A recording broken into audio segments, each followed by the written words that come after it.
আসসালামু আলাইকুম। চীনাবাদাম আমাদের খুব পরিচিত একটি খাবার। গ্রাম থেকে শহর সব জায়গাতেই চীনাবাদাম পাওয়া যায়।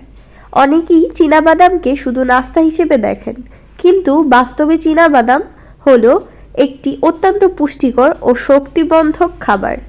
আজ আমি জানাবো চীনাবাদাম আমাদের শরীরে ঠিক কী কী উপকার করে। চীনাবাদামে রয়েছে প্রচুর প্রোটিন। এই প্রোটিন শরীরের পেশি গঠনে সাহায্য করে, শরীরের ভাঙা কোষ মেরামত করে। যারা শারীরিক পরিশ্রম করেন, যারা জিম করেন বা যাদের শরীর দুর্বল, তাদের জন্য চীনাবাদাম খুবই উপকারী। চীনাবাদামে আছে হেলদি ফ্যাট। এই ফ্যাট শরীরের জন্য ক্ষতিকর নয়, বরং হৃদযন্ত্র সুস্থ রাখতে সাহায্য করে।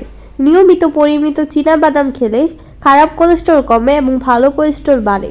চীনাবাদাম হার্টের রক্তনালীকে শক্ত করে, ফলে হৃদরোগের ঝুঁকি কমে। হৃদস্পন্দন স্বাভাবিক করে। চীনাবাদাম শরীরে দীর্ঘ সময় শক্তি দেয়। এতে থাকা ফ্যাট ও কার্বোহাইড্রেট ধীরে ধীরে শক্তি ছাড়ে।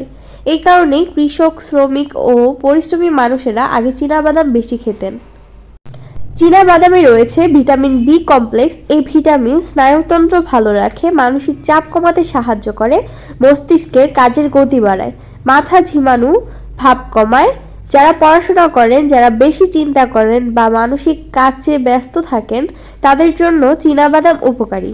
চীনাবাদামে রয়েছে আয়রন। এই আয়রন রক্ত তৈরিতে সাহায্য করে। নিয়মিত চীনাবাদাম খেলে রক্ত স্বল্পতা কমে, শরীরের দুর্বলতা দূর হয়। বিশেষ করে মেয়েদের জন্য চীনাবাদাম খুব উপকারী, কারণ মেয়েদের মধ্যে রক্ত স্বল্পতা বেশি দেখা যায়। চীনাবাদামে রয়েছে ম্যাগনেসিয়াম ও পটাশিয়াম। এই দুটি উপাদান রক্তচাপ নিয়ন্ত্রণ করতে সাহায্য করে, রক্তচাপের ঝুঁকি কমায়, হার্টকে সুরক্ষিত রাখে। ডায়াবেটিক্স রোগীদের জন্য চীনাবাদাম পরিমিত পরিমাণে উপকারী, কারণ এটি রক্তে শর্করার মাত্রা হঠাৎ বাড়িয়ে দেয় না। চীনাবাদামে প্রচুর ফাইবার আছে। এই ফাইবার হজম শক্তিশালী করে, পেট পরিষ্কার রাখে, কোষ্ঠকাঠিন্য দূর করে। যাদের গ্যাস বা পেটের সমস্যা আছে, তারা চীনাবাদাম সেদ্ধ করে বা ভিজিয়ে খেলে উপকার পাবেন। চীনাবাদাম ওজন নিয়ন্ত্রণ করতে সাহায্য করে, কারণ এটি অল্প খেলেও দীর্ঘ সময় পেট ভরা রাখে, অতিরিক্ত খাওয়ার প্রবণতা কমায়। চীনাবাদাম ত্বকের জন্য উপকারী। এতে থাকা অ্যান্টিঅক্সিডেন্ট ত্বককে ভেতর থেকে ভালো রাখে, ত্বকের বয়স ধীরে বাড়ে, ত্বক উজ্জ্বল থাকে। চীনাবাদাম চুলের জন্যও ভালো, চুলের গোড়া শক্ত করে, চুল পড়া কমাতে সাহায্য করে। শিশুদের জন্য চীনাবাদাম শক্তি ও পুষ্টির ভালো উৎস। সঠিক পরিমাণে দিলে শরীরের বৃদ্ধি ভালো হয়।